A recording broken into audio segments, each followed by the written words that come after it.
I've always seen an integrated multimodal development, and that is now in the modern world of today. What you have is a just-in-time world. Therefore, you need to deliver goods and services as early as possible to be able to be on top of the niche markets that exist and be able to grow your economy. In support of those and other development objectives, the Ministry of Transport and Mining will be spending $4.6 billion this fiscal year.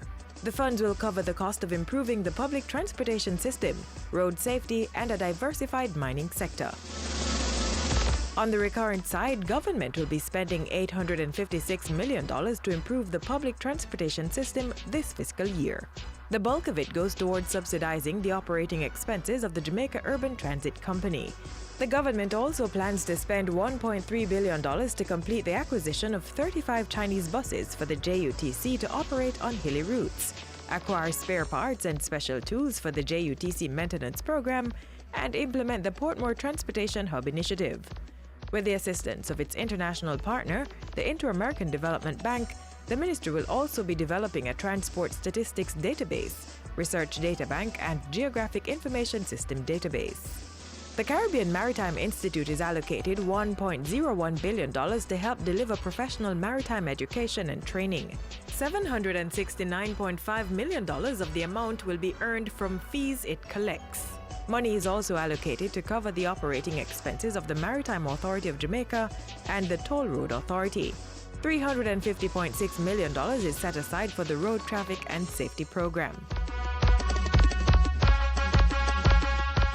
As it works towards a diversified mining sector, government has allocated $177.89 million to deal with the general supervision of all prospecting and mining operations. It includes the second of 4 payments of $2 million to Environmental Systems Research Institute for unlimited access to geographic information system products and software, as well as expert assistance under an agreement signed in 2015. The 2016-2017 budget allocation for the mining sector also provides for the continuation of the program to establish quarry zones in close proximity to demand centers for aggregates to support building and construction activities. Activities to develop and diversify non-bauxite mineral resources will be financed through a $13.37 million allocation. $3.9 million is allocated to identify and evaluate economically viable deposits, assist investors, and prepare a quarry development plan for non-metallic minerals. And $48.1 million is budgeted for work geared at developing an integrated, comprehensive, and scientific understanding of Jamaica's geology.